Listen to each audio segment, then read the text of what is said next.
With the NFL wildcard weekend in the rearview mirror, we've gone from 12 teams to 8 teams, and all 8 teams will be in action for the Divisional Weekend.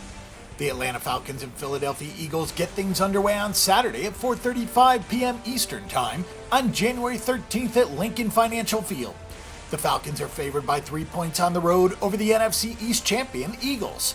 Obviously, this line looks a lot different without Carson Wentz at the helm for the Eagles. But we've also seen a bit of an adjustment on how good Atlanta looked in the win over the Los Angeles Rams. The total opened at 43.5 points, but has already dropped 2.5 points. With the playoff win and cover, the Falcons are sitting at 11-6 straight up and 8-9 against the spread. The game against the Rams comfortably stayed under the total, so Atlanta is now 12-5 to the under on the year.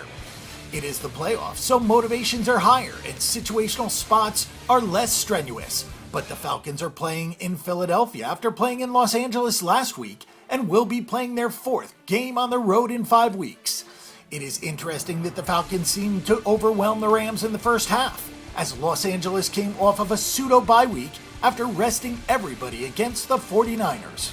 The Falcons looked undervalued going into Los Angeles, and things played out that way. The Falcons owned the time of possession by holding the ball for over 37.5 minutes, but the Falcons only managed 4.5 yards per play with 39 rushing attempts and 30 passing attempts. The big key is that Atlanta didn't turn the football over and the Rams lost 2 fumbles. The Falcons scored 10 points off of those 2 LA turnovers. Atlanta's lackluster box score doesn't seem to be getting enough play this week. The Falcons were tied for 3rd with 5.9 yards per play during the regular season. They stayed true to their 50% success rate in the red zone with 2 scores on 4 trips, but really didn't move the ball very effectively last week. Atlanta had just 3.2 yards per carry and only 10.4 yards per reception. Atlanta will need a better offensive showing against Philadelphia to avoid an upset. Devonta Freeman had 22 of his 66 yards on 1 of his 18 carries. Tevin Coleman didn't have a run longer than 7 yards. Against an Eagles defense that only allowed 3.8 yards per carry, the tough sledding may not get any easier. Don't read too much into how the Falcons allowed 5.6 yards per play. The Rams ran 61 offensive plays and 45 were passes, as they trailed most of the game. The Rams had 7.2 yards per carry on their 16 attempts, which is obviously a red flag for the Falcons defense. But the Falcons buckled down in the red zone, which has been a key for them this season. Atlanta ranked 5th in red zone defense at 45.8% and held the Rams to 1 touchdown on 4 trips inside the 20. The defense held Jared Goff to 24 of 45 passing, and Dan Quinn seems to outcoach Sean McVay, which is no easy feat. The Falcons defense had 3 sacks, 5 tackles for a loss, and 10 pass breakups, so the secondary really came through. With more RPOs coming from Nick Foles, who is a more mobile quarterback, we'll have to see how the Eagles fare. The Eagles idle last week after getting shut out by Dallas in Week 17 enter the playoffs at 13-3 straight up and 10-6 against the number. The game is comfortably flown under the total in each of the last 2 Nick Foles starts, so the Eagles are 8-8 to the over on the season. Both bye-week teams won on Saturday last year, but both lost on Sunday in the playoffs. So we'll have to see if the Eagles are ready coming out of the break. Over the last 4 years, all 8 Super Bowl participants have enjoyed that wildcard weekend bye, which obviously means that those teams have won in this round. Second-year head coach Doug Peterson better not take his foot off the gas at any point during this game. Peterson, the protege of Andy Reid, likely watched as his former mentor got way too conservative way too early, and the Chiefs ended up losing to the Titans while blowing an 18-point lead.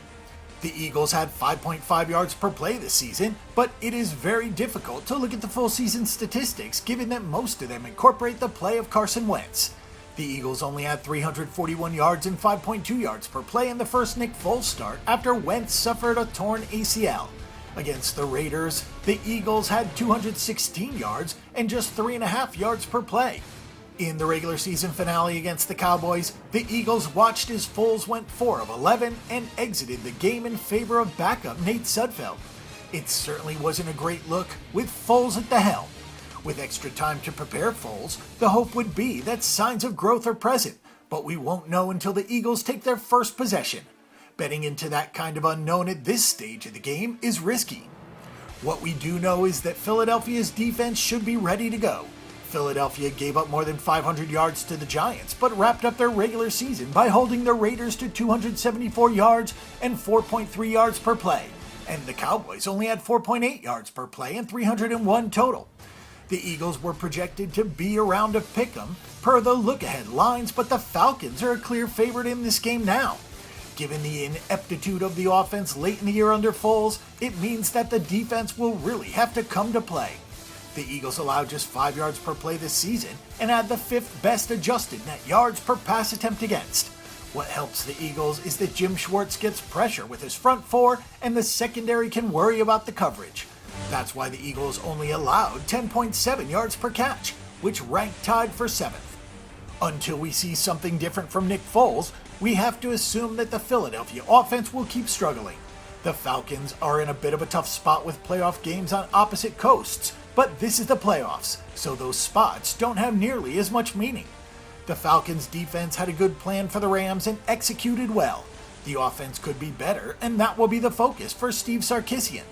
Dan Quinn and Marquand Manuel had a great game plan for a novice head coach, and Doug Peterson falls into that category as well. The total of 41 is certainly low, especially in light of the betting action that has knocked off a bit of value, but a low-scoring affair also makes a lot of sense in this game.